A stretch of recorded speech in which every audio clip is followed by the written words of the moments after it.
Sa mapagpalang umaga po sa ating lahat. Diba? Malamig yung panahon, no? Malamig. So, bago tayo mag-umpisa, isamahan niyo muna po ako sa isang maikling panalangin. Dakilang Ama na makapangyarihan sa lahat. Maraming salamat, Panginoon, sa umaga nito. Maraming pong salamat, O Diyos, sa kalakasan at sa panahon na yung ibinigay. Panginoon, sa oras na ito, Panginoon, lumalapit kami na nagpapakumbaba. Una, Panginoon, ay buksan po ninyo ang aming puso at ang aming isip sa pakikinig, Panginoon. Dalangin po namin, Panginoon, na kayo po'y magbigay ng pangunawa sa bawat isa. Gayun din, Panginoon, dalangin po na ang lahat ng lalabas sa aming bibig, O Diyos, ay magmumula sa iyo. Dalangin din po namin, Panginoon, ang iyong banal na Espiritu ang siyang pumagitna. At sa lahat ng bagay na ito, Panginoon, ang pangalan mo lamang ang madakil at maitaas magpakailanman. Dalangin po namin ito sa lahat ng inyong iglesia sa umaga nito na nagsisigawa ng kanilang gawain. Sa pangalan ng aming Panginoong Jesus. Amen. So, sino po dito nanonood ng balita? Nakita niyo siguro yung forest fire, no? Ito yung forest fire. Mas lindol. Pero wala din yung topic. So, isa sa mga bagay na napansin ko na itong taon na ito, makikita ko ninyo is nung ginagawa ko yung banner natin, meron kumano sa akin, sabi, kailangan meron tema yung iglesia natin. Dati kasi naalala ko, bago ako dating dito, may dito mission vision na iglesia. Mahaba siya. Marami siya nun eh. Balik 3 or 10 ata. So, sabi ko, kailangan ng iglesia may direksyon. Merong direksyon, merong identity, merong pinanghahawakan na isang bagay kung ano yung kanyang nais ipaalam sa labas. So, nag-research ako sa Bread of Life. Ang isa sa nakasulat doon, sa United States natin, sabi nila, sa Bread of Life, ang ano nila is faithful to the end. Yan. Mabigat, no? Mabigat yung ano nila, yung kanilang tema. Faithful to the end. Nung tinignan ko naman locally, sa Victory Church, ang isang nakasulat sa kanila, yung tema nila, o yung kanilang mission, is honor God and make disciples. Meron lang po kasi 5 pala. 5 na mega church dito sa Pilipinas na evangelical. Isa dyan yung Victory, CCF, COP, Day by Day, at saka Bread of Life, International. So, sabi na, honor God and make disciples. Bread of Life, faithful to the end. So, tinignan ko yung malapit sa atin, CCF. Ano ba yung nakasulat sa CCF? Sa CCF, ang sabi niya, to honor God and make Christ-committed followers, who will make Christ-committed followers. Ayan, yan yung ano nila, yan yung mission nila. So, titignan mo, there's isa yung tema nila. No? Isa yung tema nila. Yung kay Victory, ang ginawa niya, shinortcut niya. Ang kay CCF, inelaborate niya. No? Na hindi lang sila basta gagawa ng disciple, kundi ang gagawin nila is actually to build, no? Sila ay will honor God by making Christ-committed people discipleship. Na ang gagawin ng mga madi-disciple naman nila is actually to create Christ-committed followers as well. So sabi ko, habang may tinignan pa ako mga ibang churches, even small churches, may tinignan ako, pero most of them, medyo iba mahahaba eh. No? So I said, naalala ko ito, while building that, nung that Timor, sabi ko, the church has to have a direction. Kaya nung ginawa ko yung banner sa Muro, kung 90 cents sa banner sa Muro, nasa sasakyan tayo na, alam ko, nasa sasakyan kami nun. Nagbibiyahe kami, and we were discussing it. And then sabi ko, bakit hindi kaya ito? Maraming naging suggestion naman, pero but then, at the end, nung in-create ito, sabi ko, mahina ito yung gawing identity ng church. At yun yung aking ituturo kayo umaga nito, o yung aking i-discuss sa umaga. So, ito po siya. Kung sa hindi pa nakakita, ayan siya. So, we're part of PMC. Ang grupo po natin is Zion Worship Assembly. We are a full gospel church. Pero yung nasa baba, nababasa niyo ba? Nababasa niyo? Sabi niya, it's living life that honors God. Isang bagay yung nakita ko na dapat nasa espiritu, nasa puso ng isang iglesia is to always honor God. Always honor God. Maging sa personal nating buhay, it should be the core ng ating paglilingkod is to honor God. Bibigyan lang ako ng 3 punto regarding that topic.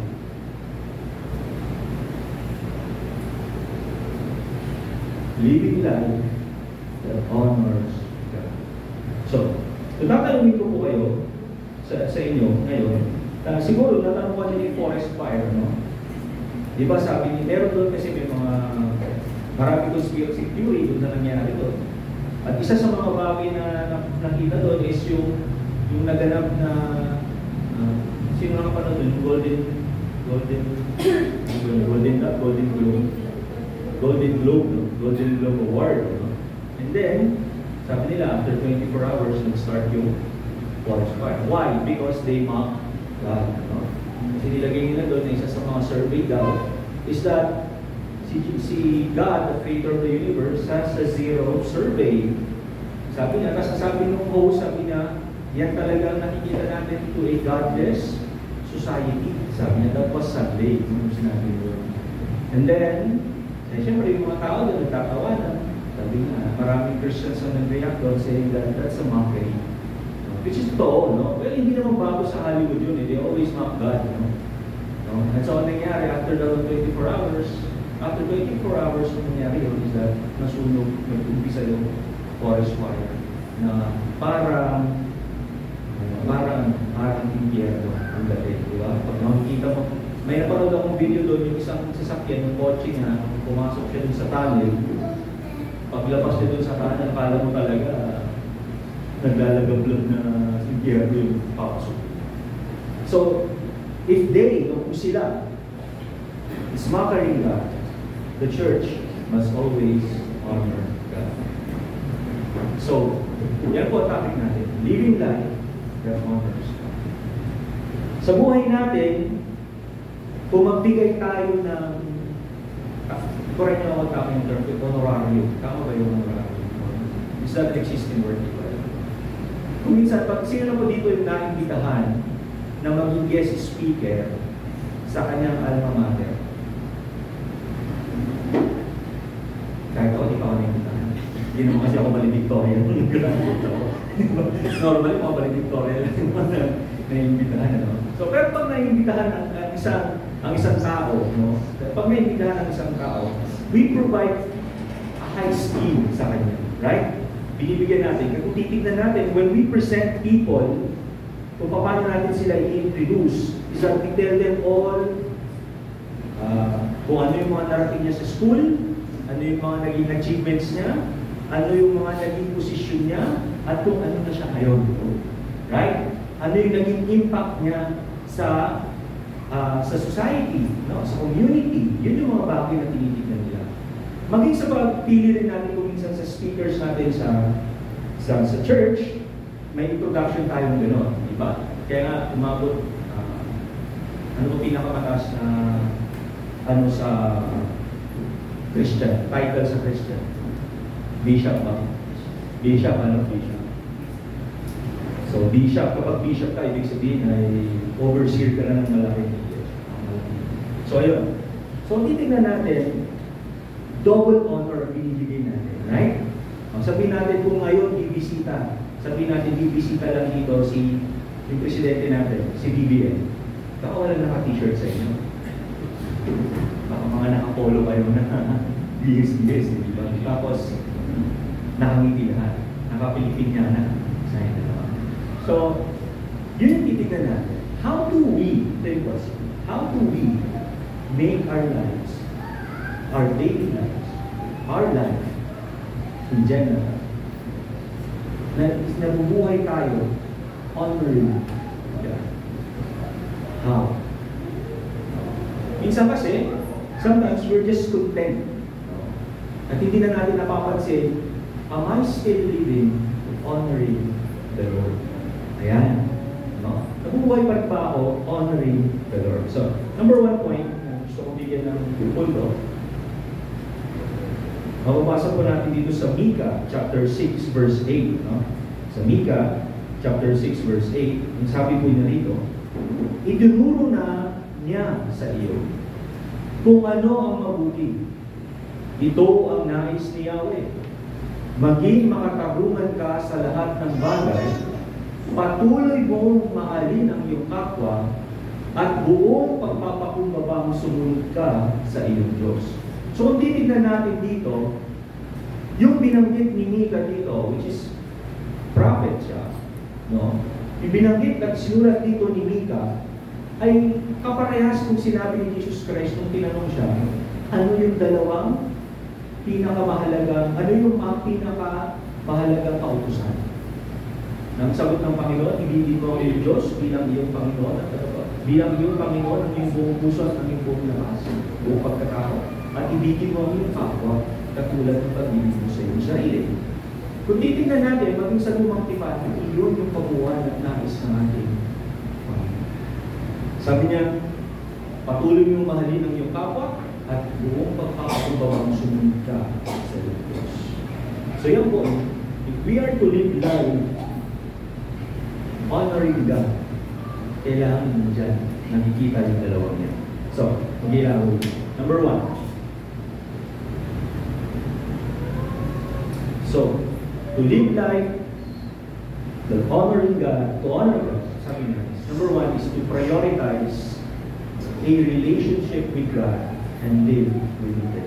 Okay, bakit napakahalaga that we prioritize our relationship with God? Number one yan. Bakit napakahalaga?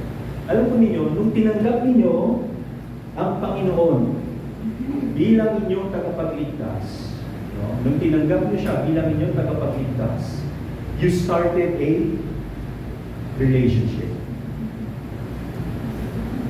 No? Nung pinatanggap ka, kung sino man po ay nagpatanggap sa inyo, pastor, worker, kaibigan, kapatid, kahit sino, you started a relationship. Why? Because during that time, kung totoo yung ginawa mong pagtanggap, you were what? You were born again. Pinanganak kang muli. Na kung saan, ang ama mo ay bago na. Sino ang ama mo? Ang Diyos. Kaya sabi niya, kung ikaw ay merong karelasyon, ikaw ay isang anak, no? Ikaw, ako na isang magulang, I build my relationship doon sa aking mga anak. Right? Sa mga mag-asawa, through the years, mabibuild ninyo yung inyong relationship. Sino dito yung mag-asawa na hindi nag-usap kahit kailan magsimula ng kinasal? Wala. Hindi ba? Kasi, you're building that relationship. Kahit sa magkakaibigan, hindi kayo pwedeng tatawagin mo bang kaibigan kung hindi ka kinakausap? Di ba? Hindi mo matatawag na kaibigan kung hindi ka kinakausap. You build a relationship, a personal relationship. Bakit personal? Kasi ikaw lang yung nakakaalam ng relasyon na yun. Hindi ko maaaring sabihin, halimbawa itong anak kong si Genesis, kung ipinakilala na sa akin yung kanyang kaibigan, sasabihin ko ba na malalim yung kanilang pagkakaibigan o hindi? Kung palagi yung kaibigan niya sa bahay, masasabi ko ba na malalim yung pagkakaibigan niya o hindi? Kung halimbawa, nagpakilala siya sa akin ng kaibigan niyang babae. Sabi niya, pa, makikisiyar lang. Yung kaibigan ko, sabi niya, makikisiyar lang daw. Pero napapadalas yung pagpunta niya para mag-CR. Masasabi ko pa ba na hindi na basta kaibigan yung kanilang relasyon? Hindi ba? So when we accepted Christ, we are building a relationship with God. At kapag tinanggap natin ang Panginoon ng totoo, then we build to prioritize that relationship. Hindi natin sasabihin na, but majority ng Christians na tumanggap, sapat na nakaunawa at nakakilala, pero hindi na nila i-build yung relationship nila. Less priority. Wala sa priority. Ano ba ang sabi dito? A life that honors God begins with a deep personal relationship with Him. Malalim na relasyon sa Kanya. Kapag ikaw ay nagkagusto sa isang babae, halimbawa si Brother Joel, nakilala niya si Sister Mary. Ang gagawin muna ni Brother Joel, marahil noon, ngayon kasi i-stalk mo na lang sa social media. Pero noon, magtatanong ka sa mga kaibigan mo. Ano yung una mong tanong? Go. Ganun na. May boyfriend na ba yun? Yun ang unang tanong, hindi ba? Kasi may plano ka, hindi ka.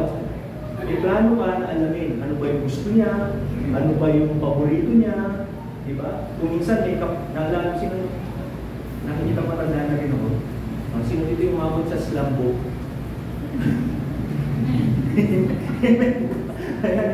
Ayan o.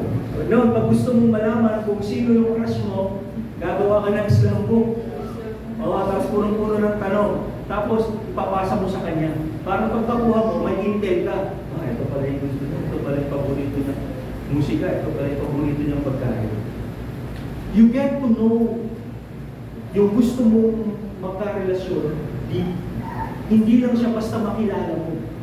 Kundi gusto mo malaman kung ano yung mga bagay na gusto niya, ano yung mga bagay na ayaw niya. And that is if you want to build a deep relationship. So when we prioritize yung relationship natin sa Panginoon, we do the same. We do the same. No? Mas malalim pa, kumbaga. Paano tayo? Paano gagawin natin ito? Start with the prayer. We study the Bible. And then we end up nandito tayo, having fellowship. Bakit? Prayer, you communicate with God. You talk with the Lord. When you read, kung binabasa mo yung Bible, God is talking back to you. When you have your fellowship with us, pag tayo po ay nasa church, anong nangyayari? We apply kung ano yung mga bagay na atin. Fellowship is actually strengthening one another, right? Hindi tayo para magpalakas. If we prioritize a relationship with God, dapat priority natin ang mag-pray. Priority natin ang mag-aral ng salita ng Panginoon. Priority natin ang makipag-fellowship sa kapwa natin mananampalataya. If we are struggling sa una pa lang, sa prayer, if we are struggling, finding time to pray,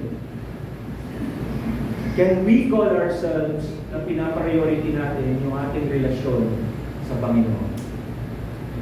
Because that's your mode of communication. Kung wala tayong pagpabasa sa salita ng Panginoon, are we prioritizing our relationship with the Lord? Kung tinatamad tayo pumunta sa church para makipag-fellowship or any activity sa church fellowship, anything na mag-fellowship tayo, are we prioritizing our relationship with God? So it's just looking at the mirror, titingin ka lang sa salamin, and you can definitely identify if we have a life if we are building our lives honoring God. Yan. Number 2, sa prioritizing relationship with God. Kasunod niyan, yung word na "and" is live with integrity. Ano ba? Matthew chapter 6 verse 33. Sabi niya, ngunit higit sa lahat ay ano? Pagsikapan. Pag tinawag natin pagsikapan, there's an effort. No? There's will. May effort and will to do. Hindi siya yung tinanggap mo ang Panginoon and that's it. No. Meron, kaya sabi ng Apostol Pablo, work out your salvation. Sabi niya. Sabi niya, ngunit higit sa lahat, pagsikapan ninyo, anong mangyari? Na kayo'y pagharian ng Diyos. At mamuhay ng ayon sa kanyang kalooban. At ibibigay niya sa inyo ang lahat ng inyong pangailangan. No? Being a Christian, in all reality, is mahirap. No? Mahirap. Kasi, marami kang inilekto. Marami kang bibitawan. Marami kang iiwan. Marami kang kakalimutan. Kaya masabi niyo, if you prioritize the Lord, yung relasyon mo sa Panginoon, meron kang pagsisikap. Meron kang pagsisikap na ang buhay mo ay pagharian ng Diyos. Kung hindi ka makabangon para sa pagpipray, babangon ka para mag-pray. Kung tinatamad ka na magpasa, dahil naumpisan mo ng manood ng series sa Netflix, papatay mo yung TV at papasukin mo yung pagbabasa mo. Tinatamad ka umuulan, kaya ayaw mo na makipag-fellowship, lalabanan mo yung urge mo katawan.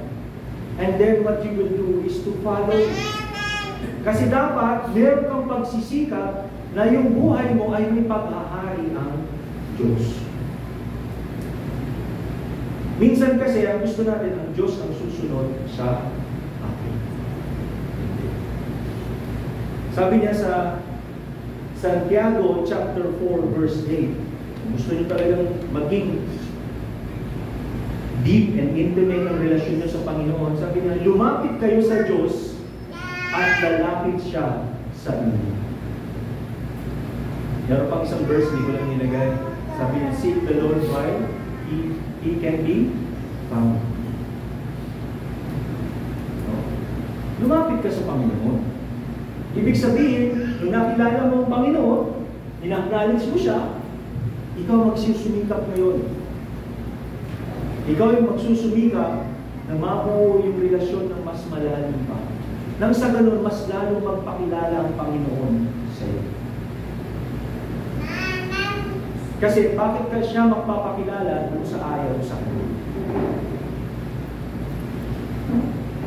Halimbawa, si Jay. Halimbawa, nakunta si Jay. Sabihin natin, may bisita dito. Okay. Okay. Ngayon, sabi ni, napansin ko si Jay, nakatingin siya sa harap, pero yung mata niya nandun sa nakaganon siya. No? Eh, ayaw magpakilala sa kanya. Lalapit ko yung anak ko para sabihin natin. Hindi, di ba? Kasi hanggat walang nagbubuong relasyon, hindi kayo magkakakilala. Magkasama lang kayo, pero hindi kayo magkakilala. Kung tatanungin ko kayo ngayon, ano yung paboritong pagkain ni Sister Beth? O, hindi nyo alam, di ba? Hindi ko rin alam. No? Ibig sabihin nun, ang malalim ng pagkakakilala natin sa mga isa ay nagpapakilala kung gaano tayo dapat kilalanin. Pero yung relasyon natin sa Panginoon kailangan mas malalim. Sabi ko na rin sa dalawang verse sa atin. Number 2. Kaya sabi niya dito, a life that honors God begins with a deep personal relationship with Him. Prayer, Bible, and fellowship. Prayer is for you. Bible is for you. Fellowship is for you. Number 2, when we prioritize the relationship with God, yung pangalawa is living with integrity. Anong ibig sabihin ng living with integrity? A life that honors God means living with integrity. How? By aligning your thoughts, your words, and your actions with His teaching. Ayan. Sabi, kung paano umuugat ng kasalanan, sino nakabasa na? Saan nag-uumpisa? Sa isip, di ba? Sa isip. Sa isip nag-uumpisa ang kasalanan. Kasi kung halimbawa, yung anak kong lalaki, nakakita ng magandang babae, ano ba yung tawag sa damit na yung ganun lang? Ano? Ayun, naka-tube lang. Alam mo, may pumunta rito sa church, naka-tube lang. Ano, bisita, hindi mo naman pwedeng sawayin. Hindi mo pwedeng sawayin. Hindi mo rin pwedeng takpan ng tuwalya. Kasi hindi ko pwede. Naka-tube, bisita. Sa kanya, pastor, may nag-invite lang sa akin.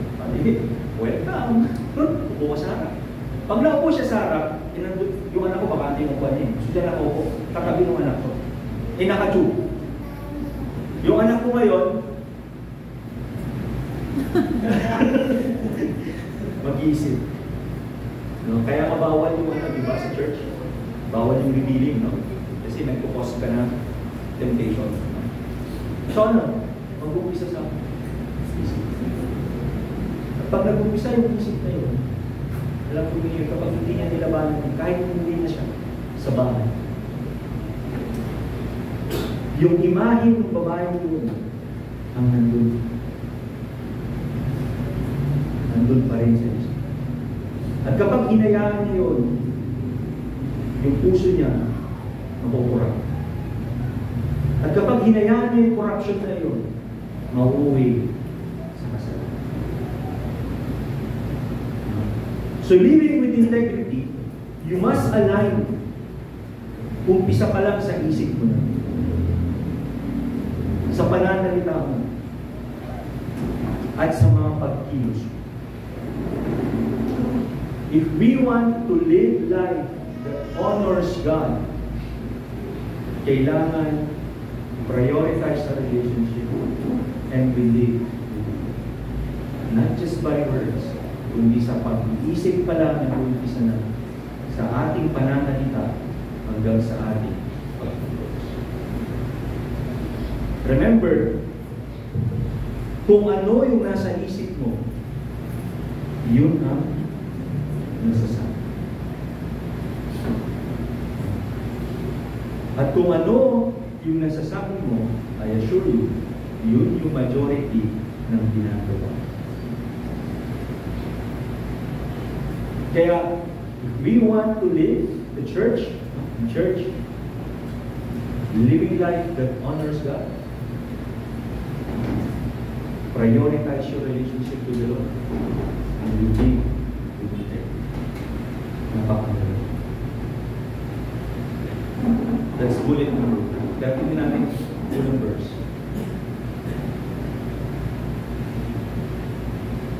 Sabi niya sa 1 Corinthians chapter 10 verse 31. Ano sabi niya? Kaya nga, kung kayo'y kumakain o umiinom o anuman ang ginagawa ninyo, gawin ninyo ang lahat sa ikararangal ng Diyos. Living with integrity. Thoughts, words, and actions. Lahat ng bagay ay para sa ikatataas ng pangalan ng Ama. We do not promote PMC side. Sinong ipinopromote natin? Jesus. Yan ang puso ng iglesia. Ang ipinopromote natin is Jesus. Yung PMC Zion is just an identity ng ating kawan. Identity lang yun ng ating kawan. Ay, maraming kawan ng Panginoon. It's just an identity. But what we promote should be God. Jesus. Kapag nawala po yun sa isang iglesia, patay na ang iglesia. Kaya sabi niya, kung kumakain ka, umiinom ka, anumang bagay na gagawin mo, kailangan sa ikararangal ng Panginoon. Merong malala kong pinagsabi sa akin. Sabi niya, bago mo daw gawin, bago mo daw gawin ang isang bagay, ang sabi niya is, English kasi yun, sabi niya, will this honor God? Yun doon yung tanong mo. Alam mo, gagawa na isang malupit na desisyon. No? Example ko dito anak ko. Tubeless na babae. Tubeless na. Naka-tubeless pa tawag yan? Tubeless pa lang. Kasi wala nang marunong sa passion. So yung tube, no? So naka-tube. No? So naka-tube. No? So, kung halimbawa nakita niyang gano'n, no? Ano yung bagay na ikararangal na dapat niyang gawin? Ano yung bagay na gagawin? Para sa akin, i-review. No? Sasabihin mo. Good ka. Kasi, kung sa lahat ng bagay na gagawin mo, ano sabi niya pala? Ano sabi niya? Ano yung ginawa ni Jose nung inakit siya ng kanyang amo? Ano ginawa ni Jose? Tumakbo, di ba? So, gagawin mo anak, pag takbo. Totoo yun eh, no? Hindi ba walang biro? Totoo yun. Huwag mo haharapin, matatalo ka, tumakbo ka. Huwag mo nang pangarapin kilalanin, kahit gaano maganda. Tumakbo ka. Iwan mo. Bakit? Kasi matatalo ka. Ano sabi ng sulat sa Biblia? Sabi niya, flee the devil. Hindi mo siya haharapin. Hindi mo siya sasabihin na hindi mo siya hahamunin. Talo ka. Tumakbo ka. Flee the devil. Why? Kasi he knows your weakness. Eh kung ang weakness mo yung nakatube, kailangan takbuhan mo. You pray na you have strength to deny. You pray. Nung inakit si Jose, hindi naman siya tumayo eh. Di ba? Nung sinabi sa kanya ng kanyang amo, halika Jose, sipingan mo ako. Tumayo ba siya gano'n? No. Matitiyak ko. No. Anong ginawa niya? Tumakbo siya. Tumakbo siya para iwasan. Iwan. At huwag siyang maiwan dun sa sitwasyon na kung saan ay palagi siyang natutukso. No? So, ang lahat ng bagay na gagawin natin should be para sa ikararangal ng ating. Ano ba ko sabi niya sa second sa niya? Ngunit sumagot siya. That's Jesus Christ.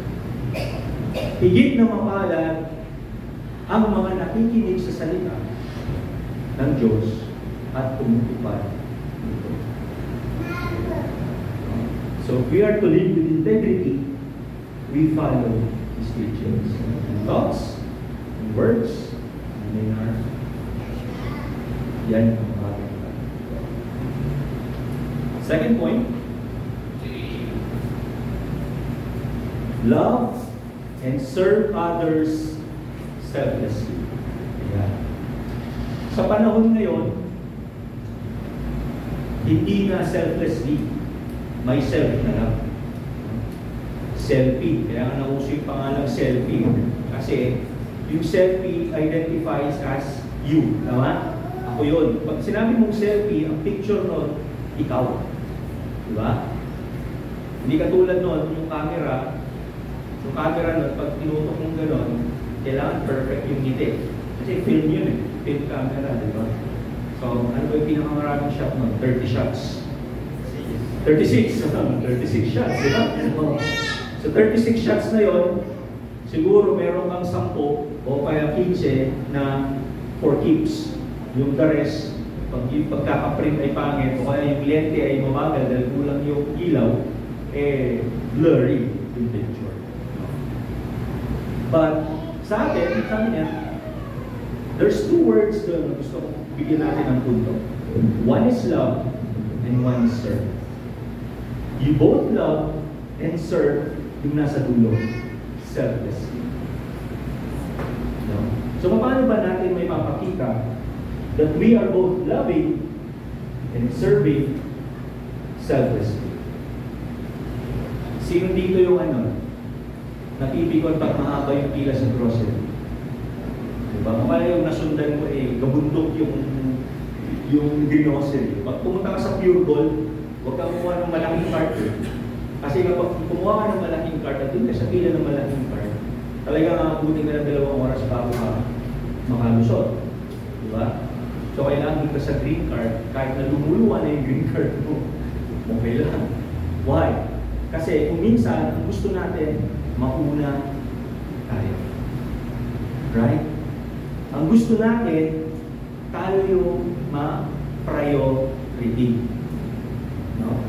O, merong trick dyan. Kung meron kang senior na magulang, ano gagawin mo? Nay, samahan mo akong grocery. Pero kung sa pila na, senior. Bakit? Kasi priority ka Diba? Priority ka. Mauuna ka pa rin. Kasi gusto natin, sa atin, sa buwan natin, mauuna tayo palagi. Right? Naalala ko nung elementary ako niyan. Nauwi pa nga, nakikipagsuntukan ako nun. Kapag nauna yung kaklase ko sa akin na lumabas. Kasi ayoko na, mauna siya. Diba? Noon kasi uso, row 1, row 2, row 3, row 4. Tama? Sino nakaranas nun? Siguro yung mga iba, hindi na nakaranas nun. No? Kasi mix na ngayon, row 1, row 2, row 3, row 4. Pag row 1 ka, nasa top 10 ka. Pag section A ka, no? Pag row 2, medyo. Pag row 3, okay ka lang. Pag row 4, ito yung makulit. Ito yung makulit. Nasa tabi ka na, masukaan. Yung row 1, nasa tabi na, pintuan. So pag lumindol, ito si matataling ko. Doon sa dulo, hindi. No? Pero sa atin, sabi natin, bakit nagkaroon ng ranking na gano'n? No? Because we want to promote na yung tao, yung bata, is somewhat recognized. Pag nandun ka sa pinakauna, it means you're the top of your class.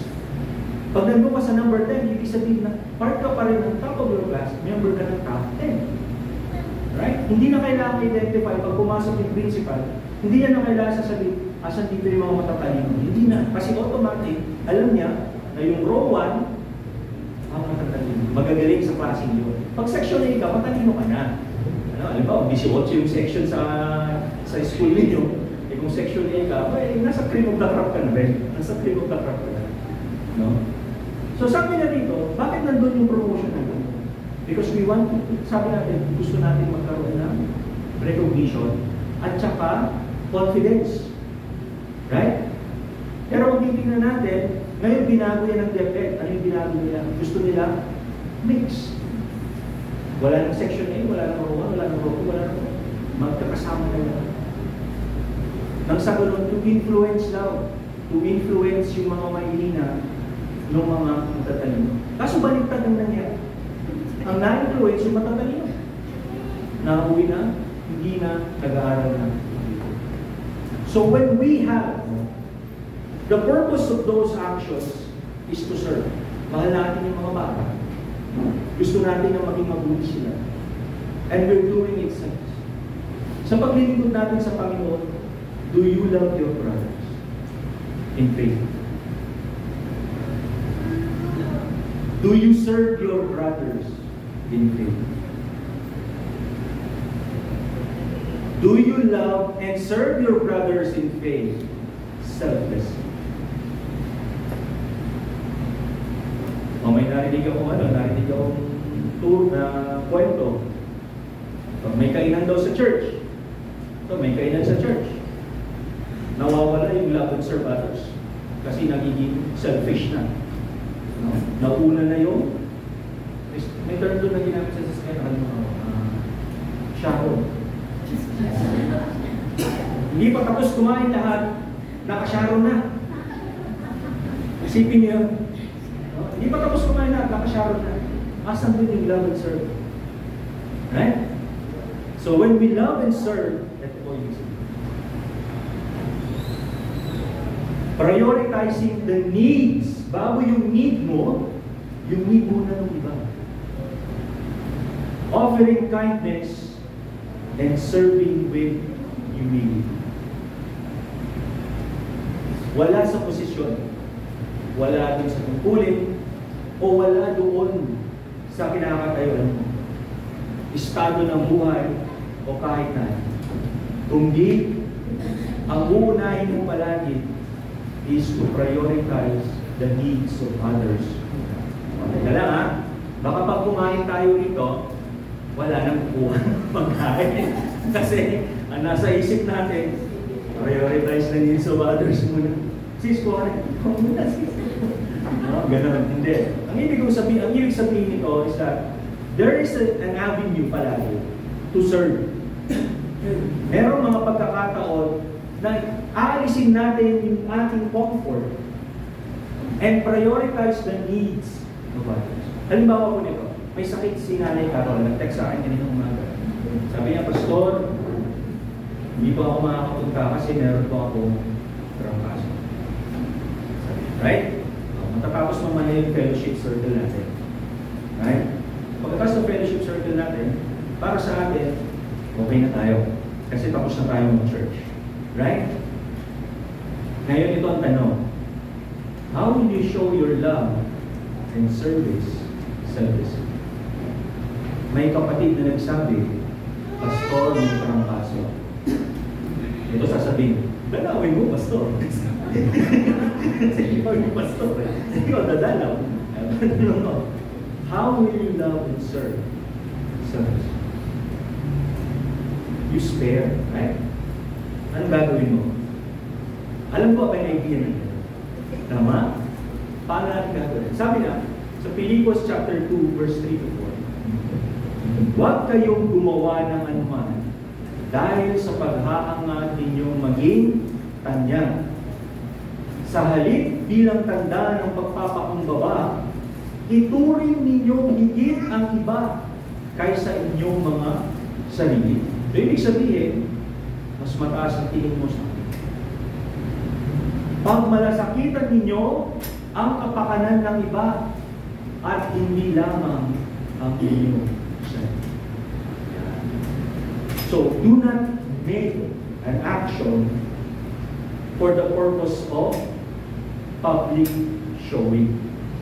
Yan ang number 1. Anong gagawin mo? With all humility, always treat yourself lower.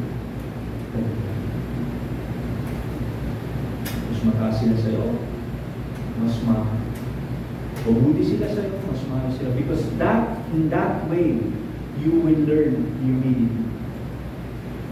Kung ang tingin natin sa ating sarili is somewhat excellent, we will never achieve humility. No? Hindi mo ma-achieve ang humility kasi hindi ka magpapakumbaba. Hanggat ang tingin mo sa sarili mo is somewhat superior. Kaya ang sabi niya doon, learn to be inferior. To be humble. Kaya sabi ng Panginoon, God destroys the proud and exalts the humble. Tinataas ng Panginoon ang mapagpakumbaba. Binabagsak niya na. Kasunod doon is pagmamalasakit. Ano yung pagmamalasakitan natin? Yung kapakanan ng iba. So ano yan? Tatanungin ko kayo ulit. Kaninong fellowship circle sa women's naka-assign siya, no? Si Nanay Carol. Tignan niyo, hindi niyo alam kung sino nasa loob. Sister Edna. Ayun, okay. Sister Edna. So, kung si Sister Edna tatanungin ko ngayon, at nandun siya sa loob ng fellowship circle ngayon, ano yung gagawin niya? After ng service.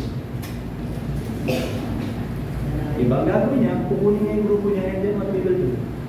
Ibisitahin. Because that's love. Instead na pupunta ka doon, no? Ang gagawin mo is, pupunta ka doon. Kasi nag-inform siya eh.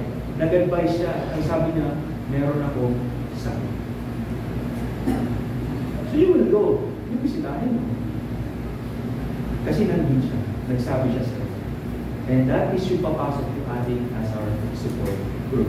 Pangalawa, sabi niya, sapagkat ang anak ng tao ay naparito, hindi upang paglingkuran, kundi upang maglingkod at upang mag-alay ng kanyang buhay para sa ikatutubos ng marami.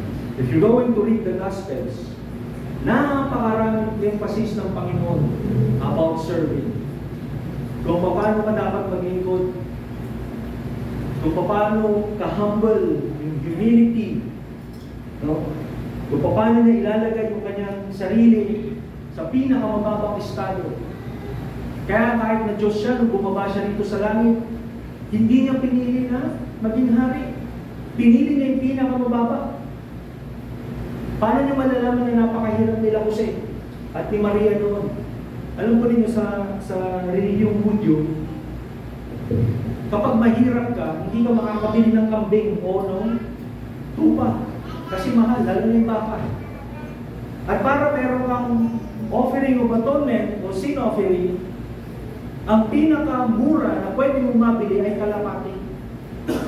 Kaya makikita nyo si Jose at si Maria, inalay nila ito. Kalapati. Kaya nung tinumba ng Diyos yung mga tindahan dun sa harapan ng templo ay maraming kalapati. Bakit? Kasi yun yung simbolo ng pinakamahirap.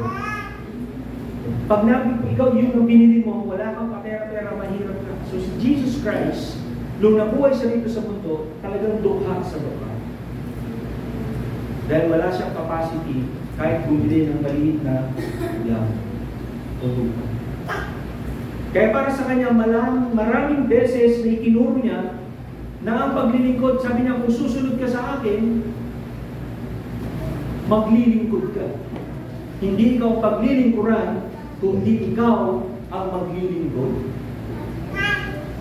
You will serve. Kaya you have to love, and you have to ano? Kalimutan nila. Serve. You have to love and serve selflessly. Makikita natin yan. Alam natin kung paano yung ating paglilingkod. So kung tatanungin ko kayo, masasabi ba natin in all honesty na yung ating paglilingkod is that we are loving and we are serving selflessly? Sabi nga po ng amen. Amen. Magsabi na, sino yung may pag-ibig sa kanyang kapwa? Amen. Sino yung naglilingkod sa kanyang kapwa? Nawala. So, ulang. Ano? So, ayan. We are going to live the honoring God sa buhay natin. We must learn to love and serve service. You don't count. Hindi ka nagbibilang. No? You don't count what you do. You don't count kung ano yung nawawala sa'yo. But you have to care for it. So, halimbawa, sabihin natin, may lumapit sa'yo, humihingi ng tinapay. Bibigyan mo ba ng tinapay? Kagabi, naubusan kami ng gas. So, wala yung asawa ko nagluto. Wala, nagluto. Naubusan kami ng gas. Nung pagdating ko, sabi ko, sige, kain na lang tayo dito sa mga. May lumapit, baka. Nagulat ako. Kasi normally, kung may lumalapit dyan, ang hinihingi, limos, tama, pera. Pero lumapit yung batang sabi niya, pwede niyo po ba akong bigyan ng pagkain? Hindi pa po kasi ako kumain.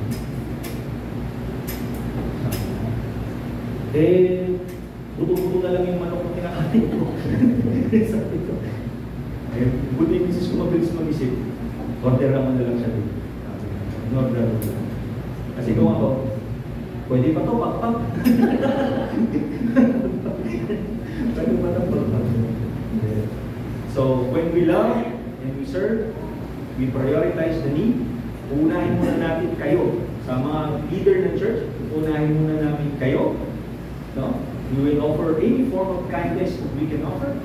And most likely, pakikin nyo kami, no? If we are no longer serving with humility. Ganun din sa inyo, kakapakin din namin kayo. No? Kapag ang priority nyo na ay yung sarili nyo, wala na kayong kindness, At hindi na rin kayo nagsiserve with yun. Kapitan tayo. Ano? Next. The greatest act of love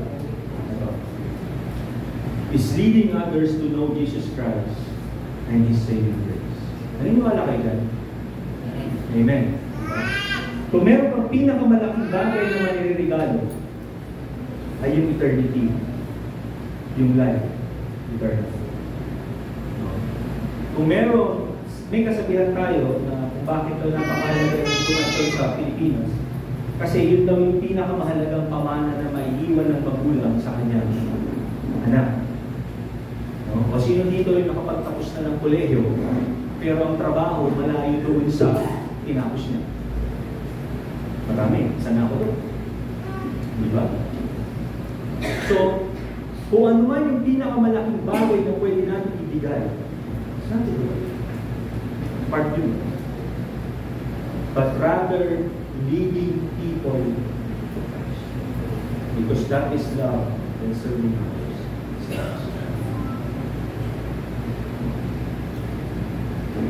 Napakahalaga that we know how to lead people to Christ. Bakit? Si Jesus Christ kasi hinahanap ka niya. Yung tao na nag-preach sa'yo o nangaral sa'yo has that love. Bakit hindi mo kayang replicate yung love na yun to others? Bakit hindi mo kayang gawin to show who Jesus Christ is at kung ano yung grace niya? Pinakamahirap gawin niya ng isang Kristiyano. Sabi niya dito, ang anak ng tao, Lucas chapter 19 verse 10, ang anak ng tao ay naparito upang hanapin at iligtas ang naligaw. So yung primary goal ni Jesus Christ when He came is hanapin yung mga taong hindi pa nakakilala sa Kanya, yung mga naliligaw. At one stage of our life, tayo yun. Diba? At one stage of our life, tayo yung naliligaw na yun. Tayo yung hindi nakakakilala sa Panginoon. Tayo yung papunta sa impyerno. But then there's a certain person na ginamit ng Panginoon because He loved the Lord, He loves you, and He's serving God, and He wants to serve you. Naiintindihan niya. Kaya ang pinakilala niya sa'yo ay ang Panginoon. At yan ang rason kung bakit ka nandito ngayon. Yan ang rason niyo kung paano ka nakapag-umpisa ng relasyon. So the greatest act of love na pwede mong ibigay is bringing people to Jesus Christ and showing Him His grace.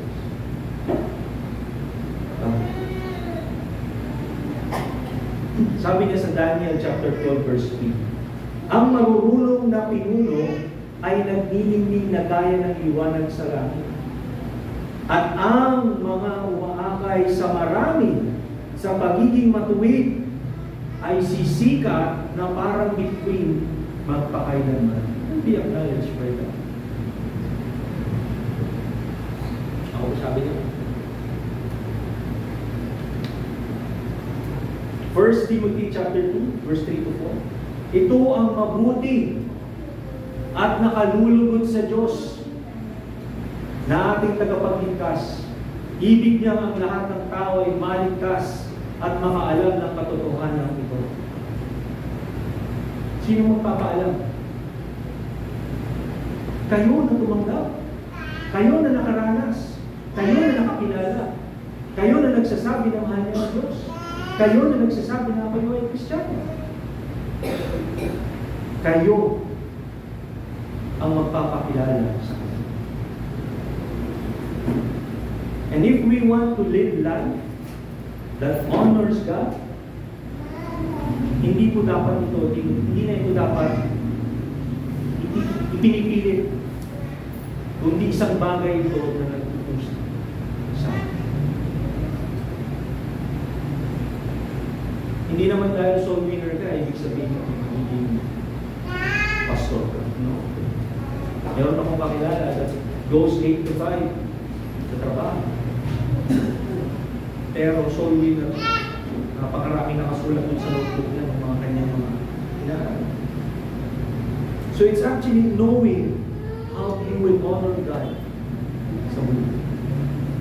Sabi niya rito, number 3, give generously as an act of worship. You are to give generously as an act of worship. Naalala ko yung kapatid ko, si Jane Rose. Nung elementary kami, na-awardan niya. Nung tinawag siya, most generous. Generous of the kids. Yung parehas ng pangalan niya yung award niya. Yung hindi say ko. But, number 3, why do we give generously? Sabi niya dito, honoring God includes being generous with the resources He has entrusted to you. Ang pagpaparangal sa Panginoon ay hindi lamang sa iisang aspeto, no? Kundi sa lahat ng bagay na ipinagkatiwala sa iyo ng Panginoon. O, hihimayin natin.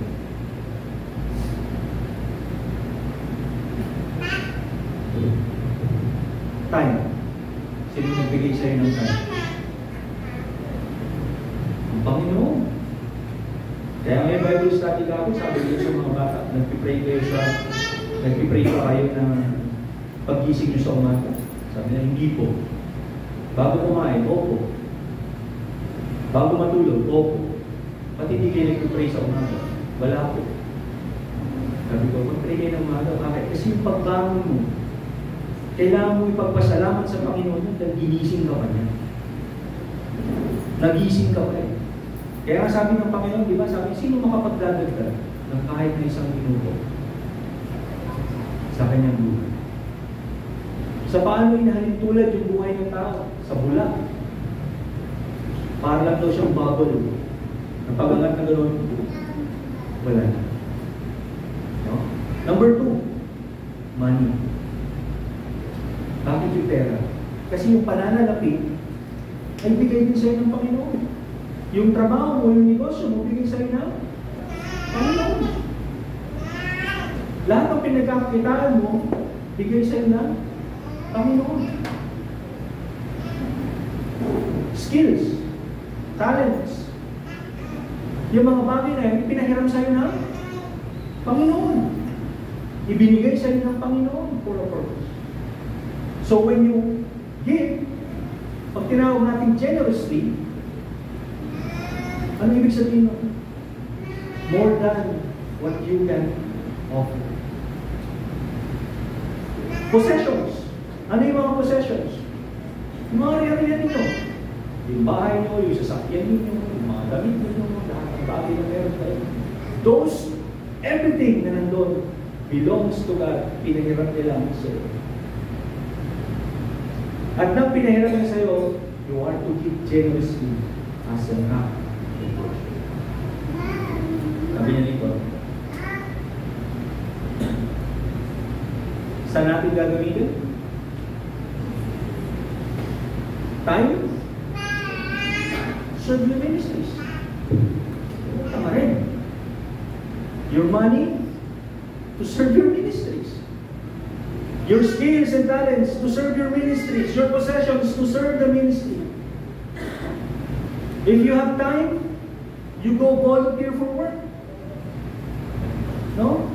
You have money, you volunteer for work. You have skills, you volunteer for work. You have possessions, you volunteer for work. May time ka, mentor. You have money, mentor. You have skills, mentor. You have possessions, mentor. Anything that God forgiven, ibibigay mo generously as an act. Lahat yun.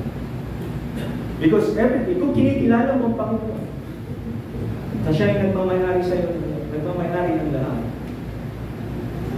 walang bagay na mahalaga sa'yo. Dahil nakikita mo ng lahat ng bagay na yun, na gagamitin mo para sa Panginoon. Lahat ng bagay na yun ay para sa kaya nga, sabi na dito, sabi dito, time. Huwag natin kaligtaan ang paggawa ng mabuti at pagtulong sa kapwa, sapagkat iyan ang alay na pinalulugan ng Diyos. Time. Huwag natin kaligtaan. If you are to give time sa Panginoon, you also give time para sa iba. Yung pagpunta nyo dito sa church, naglaan na kayo ng oras dito, tama? Diba?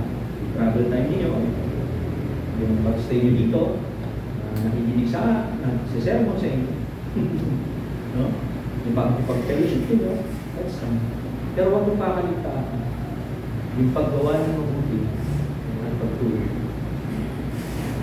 Kasi yun, sabi ko nga, that's an intentional action.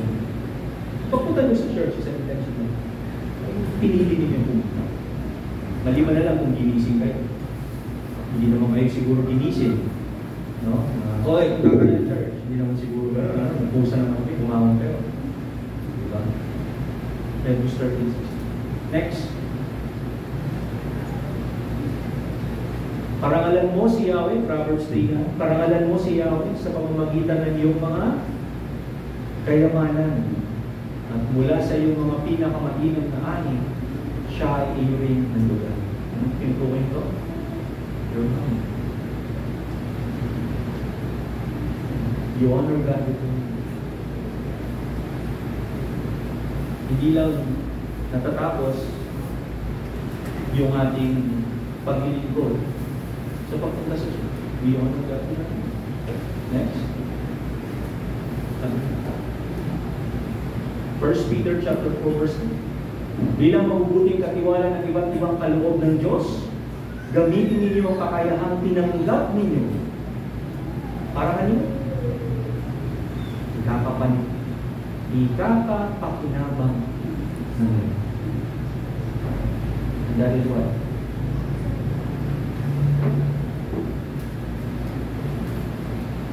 Was skills, talents. Anong huli, sabi niya, ang mapagkakatiwalaan sa maliit na bagay ay mapagkakatiwalaan din sa malaking bagay. Ang mandaraya sa maliit na bagay ay mandaraya din sa malaking bagay. Ano naman yan?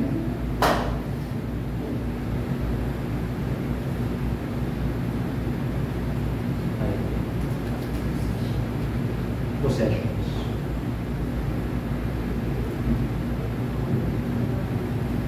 You have those four. You have those four. Your time, your money, your talent and skills, and your possession. Regalo lahat sa iyo ng Diyos. Binigay sa iyo lahat yan ng Panginoon. And those are the things that you will use to honor God. So, kung babalikan natin, yung banner natin, sorry. Bumabalik na. Welcome to our service. Ayan. Kung babalikan natin,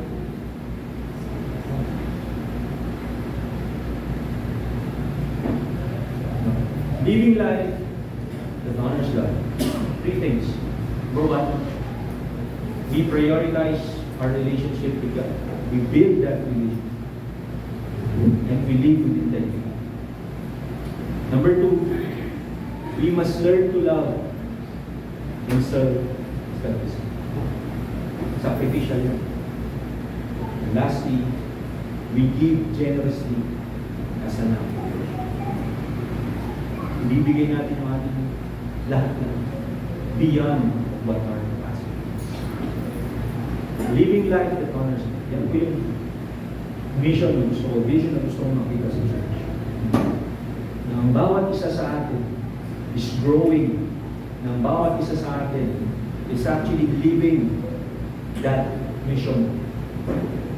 Na ang bawat isa sa atin is somewhat, there's an identity.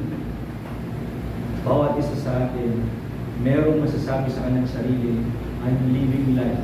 I'm living my life that is honoring God. It's a challenge. Bawat sa atin. If we, sabihin natin, okay, am I prioritizing my relationship with God? Baka hindi pa. Are we living with integrity? Baka paminsan-minsan. Do you love and serve others at this level? Baka yung gusto ko lang na ilaw at saka i-serve. Are we giving generously? O baka naman, kung ano lang yung maiwan, yun lang yung ating bibig. Kung ano lang yung spare natin, but nothing in prayer. So, this church, kung church ko ito, this church, kung maliit, kung kawan na ito ng Panginoon, we must live our lives that honors. That's our prayer. Lahat na po yan susunod. Bibiyayaan ng Panginoon ang bawat plan, bawat dapat, bawat ginagawa. And I hope, no, na sana kung yun yung puso ko na makita, yun yung puso ko na may makita sa mga sa inyo, ay yun din sana yung makita. Yun din sana yung maging puso. Samahan po ako sa panalangin. Bilang Ama ng makapangyarihan sa maraming salamat, Panginoon, sa umagang. Panginoon, namin po itilatan sa inyong harapan ang mission ng church na ito, Panginoon. Ang mga dapat namin gawin, ang mga dapat namin gawin, dapat namin gawin. Humihiling kami, Panginoon, na tulungan mo ang bawat isa sa amin, Lord, na humakbang, magtiwala sa iyong magagawa, Panginoon. Huwag kami magtiwala sa sarili naming lakas, sa sarili naming kakayahan, o sa sarili naming talento. Ano bang bagay, Panginoon, na iyong pinangalan? Bagkus, Panginoon, gawin namin, O Diyos, na anumang bagay na iyong pinagkaloob sa amin ay magamit namin upang parangalan at takilain ka sa lahat. Maraming salamat, Lord, sa iyong papuri, pasasalamat sa pangalan ni Jesus. Amen.